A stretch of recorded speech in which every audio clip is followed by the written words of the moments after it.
18세기 후반, 그러니까 정확히 얘기하면 1784년 영국에서 증기기관이라고 하는 게 발명되게 됩니다.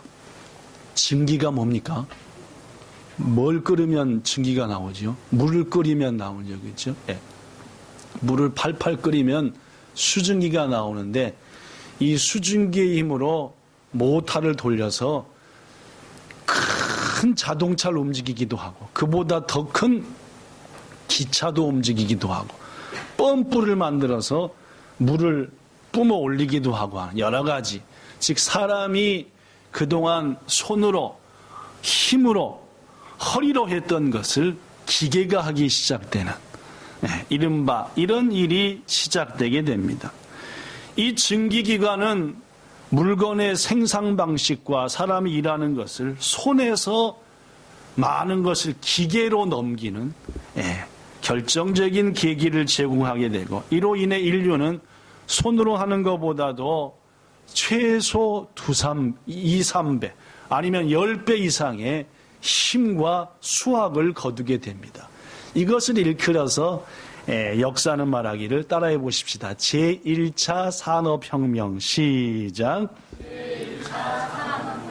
산업혁명이라고 얘기합니다. 즉 사람의 손으로 하는 것이 이제는 기계의 힘을 빌어서 하게 되었고, 그러다 보니까 엄청난 힘을 얻게 되어 훨씬 더 편안하게 많은 일을 하게 되었다라는 1차 산업혁명을 마치고 그로부터 약 100년에 걸쳐서 100년 간격으로 연이어 또 다른 산업혁명이 일어납니다.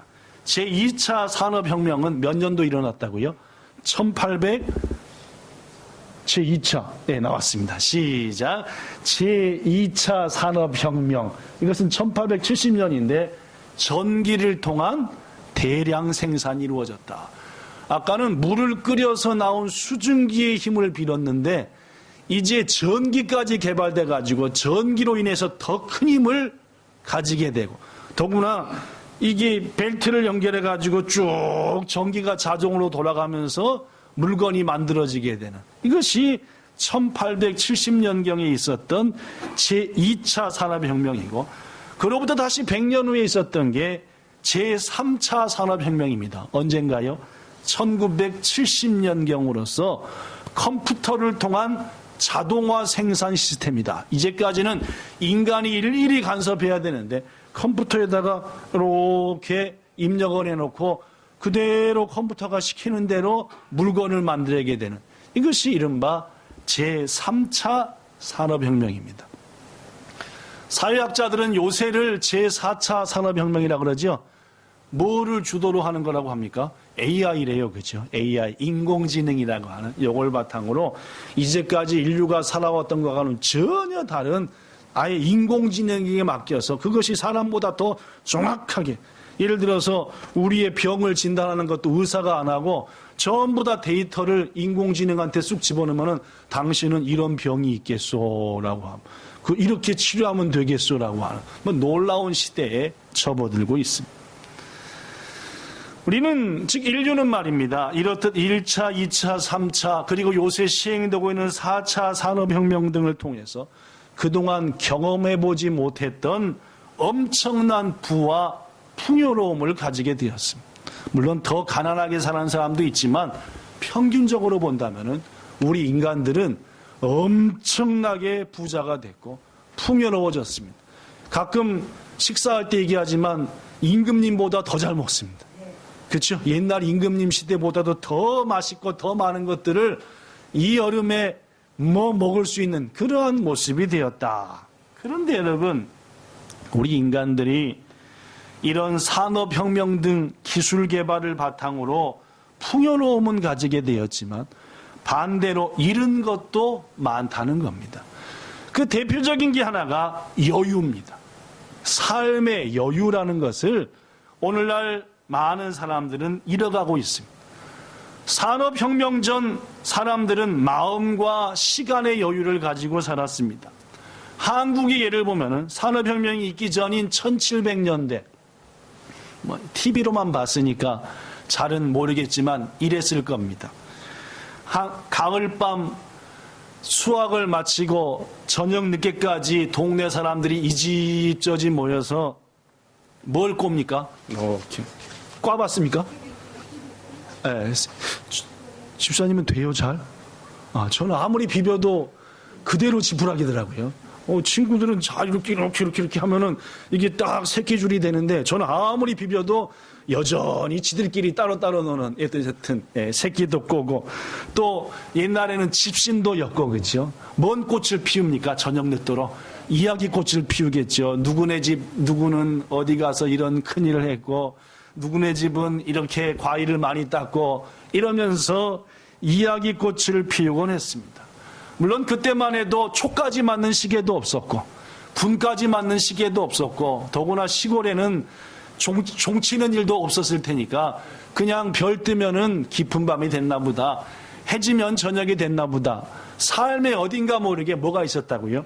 여유로움이 있었다. 그러나 이런 농경 중심의 사회가 산업혁명 등을 통으로 산업화 중심의 사회로 바뀌면서 사람들의 마음에는 여유가 서서히 사라지고 말았다는 말입니다. 많은 것들이 정해진 시간에 따라 움직여야 했습니다. 시간으로 딱딱 정해놓고 이때까지 끝내야 되고 이때까지 목표를 달성해야 되고 이런 시대.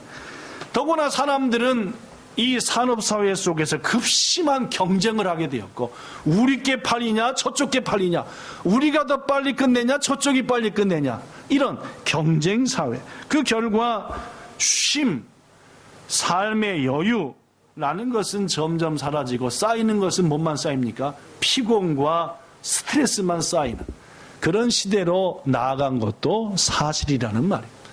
그렇습니다. 산업혁명이 그리고 기술 개발과 발전이 우리 인간에게 풍요로움과 여유로움을 준 것 같지만 또 곰곰이 생각해 보면은 많은 것들을 잃되 특별히 쉼을 잃어버리고 살았다. 그래서 어떠한 분은 현대인을 말해서 한마디로 현대인은 수고하고 무거운 짐진자들이다 라고 말한다고 합니다. 사실 남자도 여자도 어른도 아이도 입버릇처럼 하는 말이 있습니다. 그죠? 그것은 피곤해. 이렇게 바쁜지 모르겠어. 더워. 힘들어. 이런 말들이 우리 가운데 너무나 많아졌다는 말입니다. 자, 그렇다면 여러분, 하나님 우리 인간들이 어떤 삶을 살길 원하실까요? 이렇게 일에 지쳐서 거기에 맞춰서 헉헉하는 인생을 살기 원하실까요? 그렇지 않으실까요? 하나님의 계시인 말씀인 성경을 통해서 몇 가지 답을 찾아보겠습니다. 자, 한번 읽어봅시다. 시편 127편 2절 시작. 여호와께서 그의 사랑하시는 자에게는 잠을 주시는도다. 물론입니다. 하나님은 일하는 시간도 주시지만 쉬어야 될 뭐도 주신다고요? 잠도 그냥 잠이요? 아니요. 잠언 3장 24절 시작. 네가 누운즉 네 잠이 달리로다. 잠이 달려갑니까? 아니죠. 너무너무 꿀같이 자서 지난밤 잠 정말 달고 맛있었어 하는 단잠을 주시는 분이 하나님인 줄로 믿습니다. 요새 이게 날이 덥고 하다 보니까 밤에도 몇 번씩 깨는 분도 많고 더구나 요새 요런 나오는 시계들은 그지요? 이게 요 시계하고 스마트폰을 딱 연결하면은 어젯밤 내가 몇 시부터 몇 시까지 잤는지가 딱 나오고 그지요? 몇 시부터 몇 시까지는 깊은 잠을 잤고 몇 시부터 몇 시는 얕은 잠을 잤다고 나오잖아요. 그죠? 이렇게 딱 봤더니 어저께 오늘 아침에 나서 봤더니 제가 잔 게 6시간 딱 잤다고 나오고 깊은 잠은 1시간 10분. 근데 여러분은 어때요? 시계가 없구나. 이거 한 3,000엔 주면 살 수 있어. 요도바시 가서 한 3,000엔 주면 살 수 있으니까. 하여튼 그런 시계인데 이 시계를 차보니까 나는 깊이 잔 것 같은데 보면은 항상 오늘 깊은 시간 잠은 50분입니다. 오늘 깊은 잠은 1시간 10분입니다. 2시간을 못 넘더라고요. 그래서 나만 그러나. 이 시계가 틀린 거겠죠. 하여튼 근데 여기 보면 남들과 비교하거든요. 저하고 남들도 이거 가진 사람은 다 해가지고 해서 당신은 20% 정도의 수준의 잠을 잤습니다. 남들과 비교해서. 그래서 거기 보면 남들은 깊은 잠을 막 3시간, 4시간씩 자던데 저는 밤에 잘 때 난리를 치면서 자는가. 네, 여러분, 그러한 여러분과 저가 해야 될 기도가 있습니다.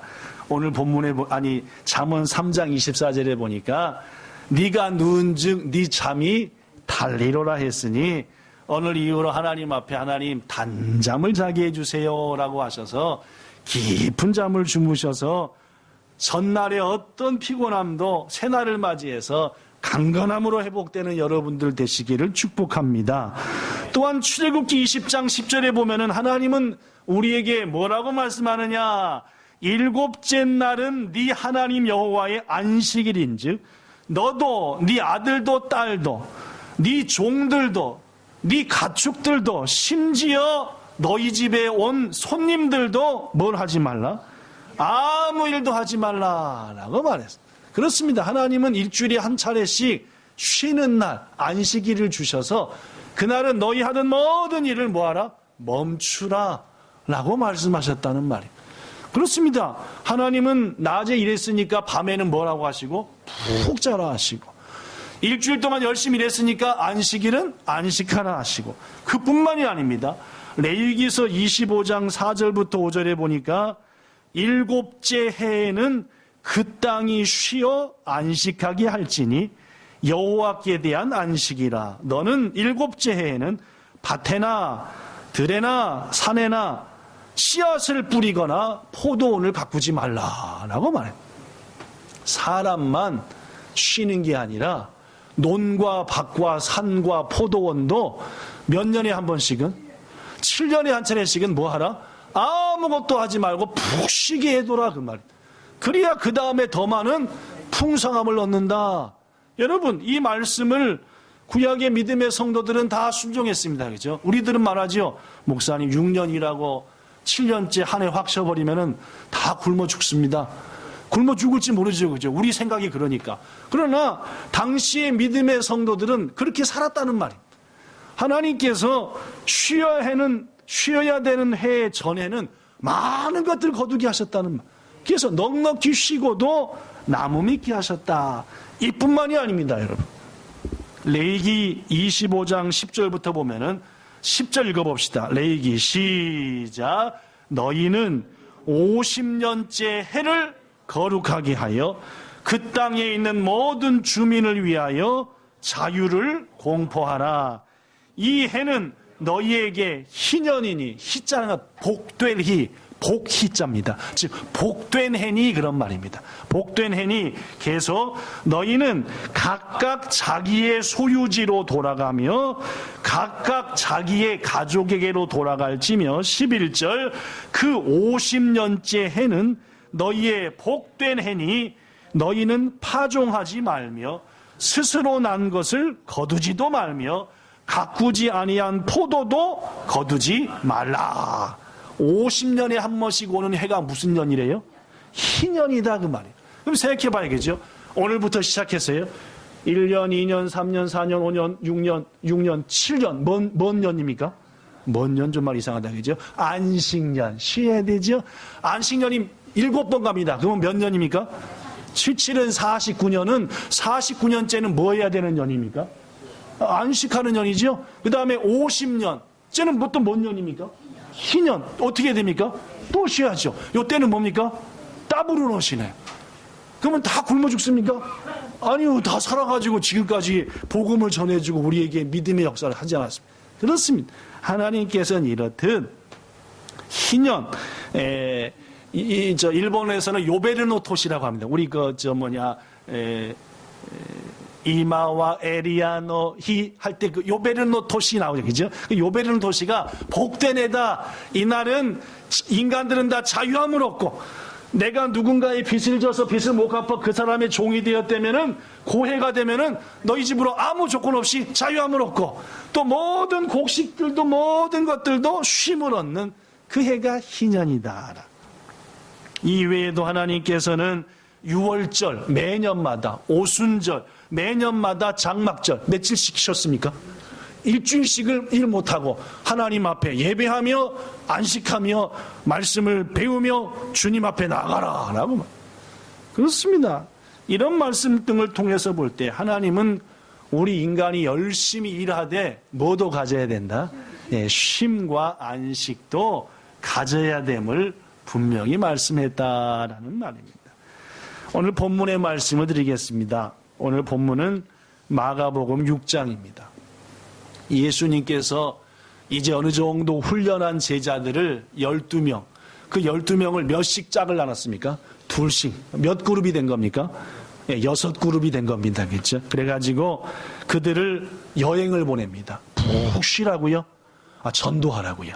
자, 보지요. 마가복음 6장 7절. 여기 써졌습니다. 앞에 있습니다. 7절. 12제자를 부르사 둘씩 보내시며 더러운 귀신을 제하는 권능을 주시고 8절 여성분들만 시작.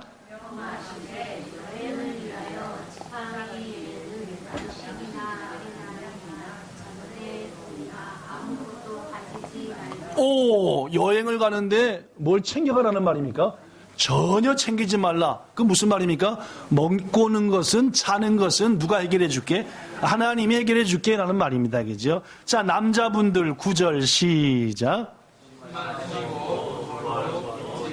물론입니다. 신만 신고 맨발로 가면 발이 뜨거워서 디니까. 그러니까 해야 될 일을 못하니까 신은 잔또 신고. 10절 다 같이 시작. 또 이르시되 어디서든지 누구의 집에 들어가거든 그곳을 떠나기까지 거기 유하라. 그렇습니다. 우리 둘이 말입니다. 우리 하민이하고 박 집사님이 둘이 짝꿍이 돼가지고 신주쿠 지역을 가서 방문했는데 신주쿠에서 방문한 어떤 한 총각이 은혜를 받아갖고 아유 성인님 하민님 저희 집에서 주무세요라고 한 거 얘기죠. 근데 잤는데 이게 또 그 다음날 은혜 말씀을 전했더니 또 옆에 있는 노인네가 은혜를 받아가지고 이분 집은 부자네. 여기는 침대도 없고 맨바닥에서 자고 샤워장밖에 없는데 이 부자 할아버지네 집은 침대도 각각 있고 이게 에어컨 빵빵 나고 하는 거예요. 그러니까 어떻게 하겠어요? 거기 자지 말고 얼른 오시라고. 우리 집 와서 주무시고 편안하게 쉬시면서 예배 말씀도 전하라고 하면은 우리 성인 집사하고 하민꾼은 집을 어저께 더워서 죽을 뻔했네 하고 이쪽으로 옮기라는 말입니까? 예? 예? 자, 10절 주권사님만 시작. 또 이르시되 어디서든지 누구의 집에 들어가거든 그곳을 떠나기까지 거기 유하라. 뭔 말입니까? 젊은이 고마웠어. 더워서 죽을 뻔했어. 어떻게 되는 말이에요? 계속 그 집에 유하라 라는 말. 왜 그렇게요? 그렇죠. 여러분 젊은이 입장에서 들어봤어요. 자기가 은혜를 받아가지고 두 분을 집으로 모셨는데 그냥 내일 홀라당 절로 가버리면은 이게 젊은이도 마음이 서운하겠지만 주위 사람들이 하나님 사랑 얘기하더니 저것들도 에어컨한테는 꼼짝 못하는구나 이렇게 할 건 얘기죠. 그렇죠. 하나님 영광을 가리우고 하니까 경쟁하게 되고 다투게 되고 하니까 한 집에 가서 첫 번째 은혜 받은 집에서 우리 집에 오셔서 하면은 그 지방을 떠날 때까지 거기 구하면서 해라. 대신에 딱 보니까 뭐가 떨어졌어요? 쌀 떨어지고 전기 끊기고 막 하면 어떻게 해요? 마음이 하잖아요. 그럴 때는 기도해서 여기 전기를 붙여주든지 아니면 이 사람이 우리한테 양해를 구하기를 이제 쌀 떨어져서 안 되겠으니까 저 집으로 가셔서 한번 같이 굶든지 하여튼 뭐 어떤 이유가 있든지 간에 그 사람의 간절한 요구가 있다면 떠날까? 절대로 떠나지 말고 그 집에 축복을 주라. 이게 자, 그리고 11절에 보니까 어느 곳에든지 너희를 영접하지 않고 너희 말을 안 듣거든 그냥 먼지를 털어버려라 라고 말합니다. 그죠? 그리고 그것으로 증거를 삼으라 해서 이제 제자들이 예수님 말씀에 순종하여 가지고 곳곳에 가서 둘씩 짝꿍이 돼서 회개하라 라고 전파하고 하나님이 주시는 병 고치는 능력과 귀신을 쫓아내는 권능을 바탕으로 병자도 고치고 귀신도 쫓아낸 줄로 믿습니다. 그리고 돌아온 거예요. 여러분한테 묻습니다. 지금 막 복음 전도 여행을 마치고 돌아온 제자들이 자신들이 하도 기적을 많이 체험해가지고 한 개도 안 피곤했겠습니까? 서도 피곤했겠습니까? 예, 예. 막 은혜와 기적을 너무 체험해서 막 지금도 한 열흘 밤낮 안 자고도 병을 고칠 수 있을 것 같다가 1번. 그런 일들을 감당하다 와가지고 너무너무 피곤해서 눈도 잘 안 떠질 것 같다가 2번. 1번일 것 같습니까? 2번일 것 같습니까? 그렇죠. 꼭 안 해본 사람들은 안 피곤하다 그래야겠죠. 근데 해본 사람은 아무리 영이 충만해도 육신이라고 하는 것은 하나님의 섭리 속에서 뭐가 오고 잠도 오고 피곤함도 오고 지치기도 하고 하는 게 우리 인간이다 그 말입니다. 이걸 누가 아신 거요? 물론입니다. 이번엔 제대로 맞추셨습니다. 그죠? 단방에 만을 하셨습니다. 알아가지고 뭐라고 말씀합니까? 자, 오늘 본문 31절에 보니까 이르시되 너희는 따로 한적한 곳에 가서 잠깐 뭐하라? 쉬어라. 사람이 여기 너무 많으니까 많이 썼다. 가서 사람 없는 곳에 가서 좀 쉬어라. 잠도 좀 자고 좀 푹 쓰러져 좀 있어라 라고 말씀했다는 말. 그렇습니다. 저는 오늘 이 말씀을 바탕으로 오늘 말씀의 제목이 한적한 곳에 가서 잠깐 쉬어라 라는 말씀. 자, 이 말씀 예수님이 주신 말씀인데 어떤 의미가 있을까요? 첫째, 따라합시다. 일을 마치고 쉬어야 합니다. 물론입니다. 휴식이라고 하는 것은 일한 사람에게 주어지는 은혜요 복입니다. 어차피 매일 팽팽 노는 사람은 뭐예요? 매일 팽팽 도는데 휴식이 어떤 의미가 있겠습니까? 오늘도 방바닥에서 내일도 에어컨 빵빵 열심히 일주일 동안 일한 사람이 안식일 날에 쉼의 의미가 크게 다가오는 겁니다. 엿새 동안 힘써 일한 자에게 안식일의 의미가 있는 것처럼 매일 놀기만 하는 사람에게는 어제도 쉬었고 오늘도 쉬고 내일도 쉬니까 쉬는 것에 큰 의미가 없다는 말. 오늘 본문의 제자들도 열심히 복음을 전한 후 와서 잠시 뭘 받은 겁니까? 휴가를 예수님께로부터 받은 것.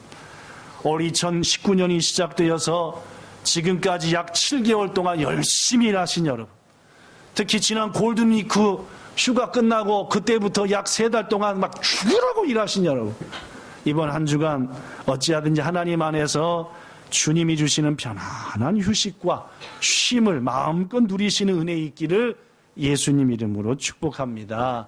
두 번째, 따라합시다.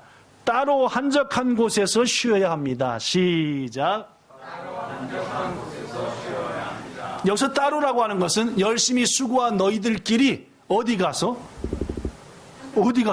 한적한 곳에 가서 쉬라라고 말합니다. 여러분, 이번 휴가를 방바닥과 싸우면서 휴식을 보내면서 남한테까지 신경질 짱짱 내지 말고, 그죠? 부디 한적한 곳을 과감히 향해 나아가 그곳에서 하나님이 예비하신 쉼과 은혜를 누리시기를 축복합니다. 이게 한적한 곳까지 가는 것이 사실 어려워요, 그죠? 덥지 마, 여러 가지 하지. 그러나 피곤하고 힘들어도 한적한 곳에 갔을 때 그 한적한 곳에서 주시는 은혜가 하나님이 예비하신 쉼이 즐거움이 우리에게 있다는 말입니다. 이번 지난 한 주간 이게 주초는 전부 다 이따만한 태풍이 어디로 온다고요? 치발 향해서 온다고 계속 막 이렇게 올 가능성이 높다. 그런데 목요일쯤 딱 되니까 약간 방향을 서쪽으로 튼다 하더니 이제 어제 오늘쯤 되니까 뭡니까? 시코쿠로 상륙한대요. 시코쿠가 어딘지 아십니까? 저 오사카보다도 더 저쪽, 오사카보다도 더 저쪽이니까, 그래서 목요일까지는 계속 월요일, 화요일 날, 수요일까지 뭐가 그려져 있었어요? 이따만한 우산이 딱 그려졌는데 지금은 뭐 그려져 있어요? 해가 빵 뜨고 옆에 구름이 딱 가려져. 이게 하나님께서 은혜를 베푸사 해수욕장 오랜만에 가는데 빗속에서 처량하게, 그 얼마나 그러겠습니까? 그죠? 적당히 비가 오면은 이게 시원하니 무지하게 재미있는데 말입니다. 비가 많이 오면 또 해수욕장에서 이거만치 또 불쌍한 게 없거든요. 근데 하나님의 은혜 가운데에서 좋은 곳을 예비하시고 아름다운 날씨도 주셔서 내일과 모레 35명의 본향의 지체들이 가가지고 어떤 곳, 한적한 곳에 갑니다. 특히 밤에 해수욕장은 멋있습니다. 며칠 전에 TV 보니까 저 속초나 강릉 쪽은 밤에 엄청난 불을 켜놨대요. 밤에도 와서 그 불빛 아래에서 고래 잡으면서 수영하라고. 그래서 여기는 밤에 불 켜주나 했더니 안 켜주는 것 같아, 그죠? 대신 밤에 안 켜주는 바닷가 가서 뭐가 재밌는지 압니까? 해까지 쨍쨍 뜬다니까 별이 무지막지하게 많이 보입니다. 이 별이 쏟아지는 해변으로가, 이런 노래도 있는 것처럼 말입니다. 이번에 가셔서 저 별은 나의 별, 저 별은 너의 별 노래를 부르시면서 하나님이 주신 은혜를 만끽하시기를 축복합니다.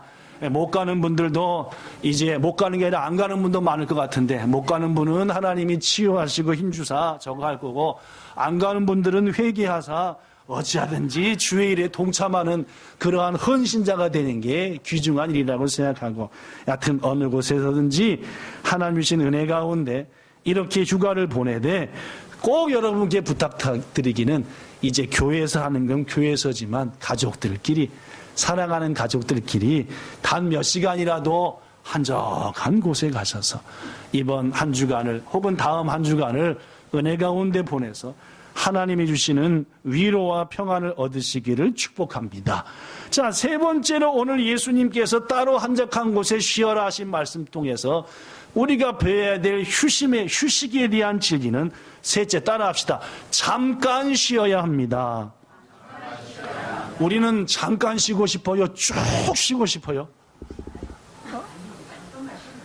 네, 근데 이게 근데 우리 성도들 중에 절반은 푹 쉬는 걸 좋아합니다. 하여튼 일도 안 하고 그저 어떻게 누가 돈 보따리를 갖다 줘서 1년이고 2년이고 팽팽 놀면서 그냥 쉬면 좋겠다라고 하는데, 하나님의 우리를 향한 뜻은 뭐이다고요? 자, 오늘 본문 보니까 따로 한적한 곳에 가서 어떻게 쉬어라? 푹 쉬어라. 인정머리도 없이 예수님이 어떻게 우리가 지난 얼마 동안 애쓰고 하는데 잠깐이라는 말을 붙이냐? 그냥 한적한 곳에 가서 쉬어라 하면 될 텐데, 그죠? 꼭 한적한 곳에 쉬라고 하는 거 뭘 넣어버렸어요? 보십시오. 성경 31절, 그죠? 한적한 곳에 가서 잠깐 쉬어라. 쉬는 것이 좋은 일이지만 계속 쉬기만 하면은 우리는 일하지 못하는 겁니다. 더구나 말입니다. 하나님의 말씀에 보면은 영원한 안식은 장차 주어지는 거지 이 땅에서 주어지는 것이 아니다라는 말입니다. 고로 이 땅에 살아가는 사람들은 열심히 일하는 게 사명입니다. 그러면서도 잠깐 주님 주시는 안식을 누리는 게 우리의 축복이고 말입니다. 히브리서 4장 9절에 이런 말이 있습니다. 읽어볼까요? 시작. 그런즉 안식할 때가 하나님의 백성에게 남아있도다. 즉 안식할 날이 우리한테 남아있다는 말은 아직은 뭐하면 안 된다는 말입니까? 푹 안식하면은 안 된다는 말입니다. 10절 시작. 이미 그의 안식에 들어간 자는 뭡니까? 세상의 삶 끝내고 어디 간 거요? 주님 품에 간 거요. 그런 사람들은 시작. 하나님이 자기의 일을 쉬심과 같이 그도 자기의 일을 쉬느니라. 뭔 말인지 알겠죠? 이 땅에서는 쉬라는 말입니까? 일하는 말입니까? 예, 쉴 때는 잠깐만 쉬고 일하고 진짜 쉬고 싶냐? 그러면 나한테 와라 그 말입니다. 그러니까 여러분 중에서 나는 진짜 쉬고 싶어요 하면 뭐예요? 절 데려가소서 하나님. 전 더 이상 일하기도 싫고 아무것도 싫고 빈둥빈둥 대고 싶습니다. 데리고 가세요. 자, 마지막 11절 시작. 그러므로 우리가 저 안식에 들어가기를 힘쓸지니. 거기만이 참 안식이 있으니까. 여기서는 맡은 몫을 걸고 일하라는 말입니다. 그리고 주님이 쉬라고 하신 때 중간중간 한적한 곳에 가서 힘을 얻고 또 일하고, 한적한 곳에 또 일하고 하다가 완전히 푹 쉬는 것은 하나님의 품에서다. 거로 성도 여러분, 이번 8월 달에 잠깐 쉬시기 바랍니다. 또 쉬라 했다고 회사 딱 때려 쳐버리고 또 한 2년 푹 쉬시면 큰일 나는 겁니다. 그죠? 자, 마지막 네 번째 시작. 주님 안에서 주님과 함께 마태복음 11장 28절에 보면은 수고하고 무거운 짐진 자들아 다 내게로 오라 내가 너희를 쉬게 하리라 했으니, 이번 한 주간 이 부르심에 응답하여 주님 품에서 평안한 마음 회복하시길 축복합니다. 말씀 마칩니다. 성도 여러분, 지난 7개월여 동안 2019년도 들어와서 정말 애쓰셨습니다. 교회에서, 일터에서, 가정에서, 사업장에서, 학교에서 여러분의 수고한 땀과 노력 참으로 귀합니다. 그 모든 것을 아시는 주님께서 우리에게 말합니다. 내게로 와서 쉬어라 라고 말입니다. 이번 이 무더운 여름철에 이번 8월 달에 며칠이라도, 아니 단 하루라도 쉴 수 있는 휴식의 은혜를 받으시기를 바랍니다. 그래서 사랑하는 아내와 남편과 자녀, 가족들과 더불어서 예수님 안에서 한적한 곳에 가셔서 참 안식과 회복을 얻으시길 바랍니다. 그리하여 고달픈 삶, 지친 몸과 마음이 충만함을 회복하여 건강한 여름 되기 바라고, 열매가 가득한 가을 되기 바라고, 따뜻한 겨울을 맞는 여러분과 저와 모든 본향성도 되기를 예수님 이름으로 축복합니다. 기도하겠습니다. 좋으신 하나님, 산업혁명 이후로 인간은 시계에 혹은 여러 가지 규칙과 룰에 이 사회에 얽매여서 참된 안식과 쉼을 좀처럼 가지지 못하고 살아갑니다. 우리 그리스도인들도 주님 섬길라, 세상 섬길라, 얼마나 우리의 삶이 복잡하고 곤란한지 모릅니다. 그러나 우리 과감하게 주님의 말씀 따라 쉬라 할 때는 쉴 줄 아는 우리들이 되게 하옵소서. 지친 우리들에게 한적한 곳에 가서 잠시 쉬어라 라고 말씀하셨으니 이번 한 주간 혹은 다음 한 주간 이러한 쉼의 시간을 가져 새 힘 얻어 열심히 수고하고 애써 풍성한 결실을 개져 따뜻하고 평안한 올 결실의 계절을 맞는 온 성도들이여, 기업이요, 직장이요, 일터요, 가정 되기를 축복하며 예수님 이름으로 기도드리옵나이다. 아멘.